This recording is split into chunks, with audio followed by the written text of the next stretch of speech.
بص يا معلم، انت اول حاجه كده هتفتح الكومنتات، هتلاقي اللينك ده موجود في اول كومنت. كل اللي عليك اللي انت هتدوس بس كده على اللينك ده، هيبدا ان هو يوجهك للصفحه اللي انت هتشوفها دلوقتي. ما تعملش اي حاجه اكتر من اللي انا هقولها لك دلوقتي. انت الصفحه ظهرت قدامك اهي، انت بتطلع لفوق بقى كده وتستنى لغايه ما الشريط ده يخلص تحميل خالص، وبعد كده بتطلع لفوق بتلاقي ديت اتفعلت، تروح جاي دايس على ايه، كليك هير تو كونتينيو. طبعا بعد ما ديت تخلص تمام، هي دي خلصت ديت وبقت 100%. بتطلع بقى لفوق شويه كده ودي اتفعلت قدامك اهي، يعني انت ليك الاحقان انت تدوس عليها. دوست عليها راح جاي منزلك تحت، هتلاقي فيديو قدامك دي، روح جاي دايس عليها برضه. جاب لك الصفحه اللي انت شايفها دي، روح جاي دايس على اكس اللي انت شايفها دي برضه هتعيد نفس الخطوات اللي احنا عملناها من شويه.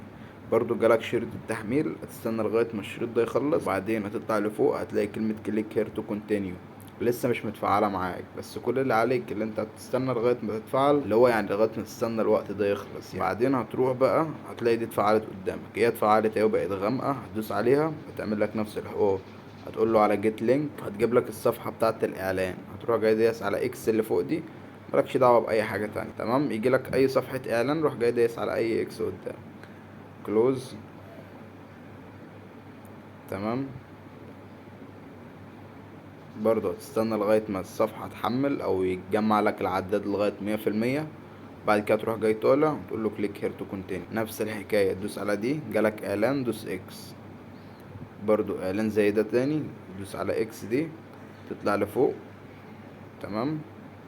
تك على كلوز هيقولك بليز ويت، برضه نفس الحوار. هتقعد تكرر الخطوات، يعني هي الخطوات أصلا مش متعبة، هي حاجات بسيطة أصلا يعني انت هتكررها بس مش أكتر، وبعد كده هيوجهك بقى للصفحة النهائية.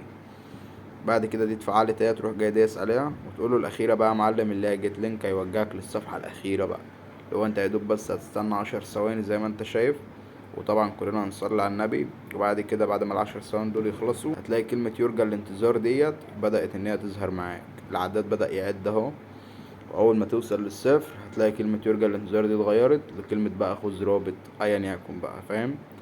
اهي متابعة، تطلع من الصفحة دي اعلان، تروح جاي طالع منها على طول تكة متابعة. جالك اعلان برضو، اطلع برضو منه تمام.